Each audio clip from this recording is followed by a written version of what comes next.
It was a damp spring dawn in Crestwood Park, the kind of morning where mist clings low to the ground like pale smoke and everything feels suspended. Dew slicked the wooden benches. The first birds hadn't started yet.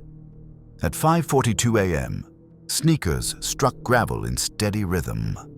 Ethan Miller, 28, ran this loop every morning, earbuds in, music pulsing, a ritual he never broke. He liked the stillness, the sound of his own breathing mixing with the faint hiss of the creek. On one side, tall oaks swayed gently in the morning breeze, dripping moisture onto the path. On the other, a chain-link fence glistened with fog. Park lamps buzzed faintly, casting soft cones of light on the trail ahead. Ethan glanced at his watch, adjusted his stride, and exhaled steam into the cold air. Behind him, a faint echo of his own footfalls, or something else. He slowed for a heartbeat, glanced over his shoulder. Nothing but mist. He told himself it was just the park waking up. Ethan's runs through Crestwood Park were like clockwork. Same path, same playlist, same rising sun painting the sky in pale pink. But at 5:48 a.m., without a scream or a scuffle, he simply vanished. By 6:30 a.m., sunlight spilled thin and pale across the path.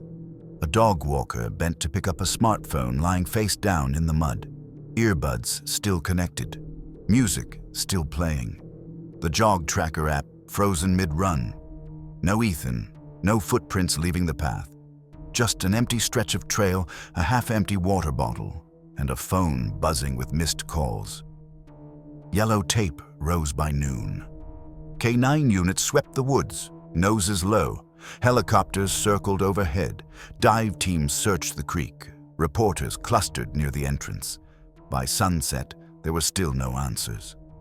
Crestwood Park, once a sanctuary for early risers, was now a crime scene. The town rallied. Flyers bloomed on lampposts and telephone poles, edges curling from rain. Volunteers combed the park in bright vests, their boots crunching over gravel and twigs. Search grids were drawn, then redrawn. Parents held their children's hands a little tighter. A candlelight vigil appeared overnight by the trailhead. As the weeks dragged on, tension spread beyond the park. Morning joggers changed their routes, gyms filled with people too afraid to run outdoors.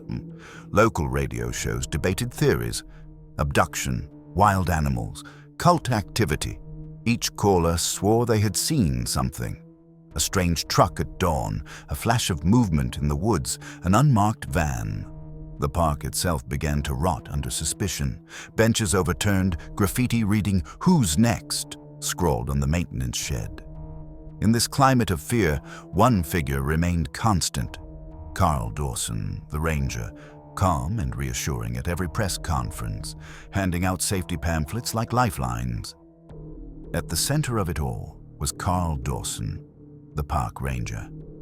Tall, soft-spoken, uniform crisp, he coordinated the search, handed out coffee, gave interviews about safety. He patted shoulders, reassured families, unlocked gates. No one questioned him. Why would they? He was the man with keys to every door.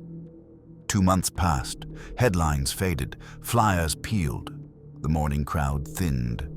A young detective named Rivera noticed something small. Carl's patrol logs didn't match his movements. Security footage caught his truck at odd hours on a maintenance road no one else used, and a storage shed, marked condemned, was always locked. No one else had the key. When asked, Carl smiled and said it held old equipment, but his eyes flickered. The kind of flicker detectives remember: a locked shed, a trusted ranger, a missing jogger. The pieces were starting to fit. The warrant came on a gray Tuesday morning. Rain spattered the hood of the detective's car as they cut the lock. Inside the shed, the smell hit first. Chemical, stale, a metallic tang that burned the nose. Then the sight: soundproof panels on the walls, chains bolted to the floor, personal belongings tagged and hidden in plastic bins. Ethan's running shoes in the corner, laces untied, still damp with mud. Next to them, a box of cell phones, trophies, a hidden camera mounted above the door. Carl had been luring victims for years, using his knowledge of the park to stalk, trap, and silence them. The man who organized the search had been the predator all along. They had been looking for Ethan, but what they found was much worse. A predator hiding in plain sight. Detectives arrested Carl Dawson that afternoon at his ranger station. His kitchen table was a still life of secrets. Keys fanned out like playing cards. Gloves, a steaming mug of coffee leaving a ring on paperwork, and a journal filled with names, times, and trails. Page after page. Loop 3, 5:40 a.m. Jogger slower today. Phase 2 complete. He had charted it all, convinced no one would ever read it. He had keys, he had access, he had their trust, and for years. That was all he needed. Crestwood Park isn't the same. Morning joggers are gone. Benches sit empty under the oaks. Near the entrance, a plaque bears Ethan's name, along with others who were never found. Fresh flowers appear every week, but the real wound is invisible. The knowledge that the man everyone waved to, thanked, and trusted was the monster they feared. They thought the park was safe. They thought the ranger was their protector. But danger doesn't always wear a mask. Sometimes it wears a uniform. Sometimes the predator isn't hiding in the shadows.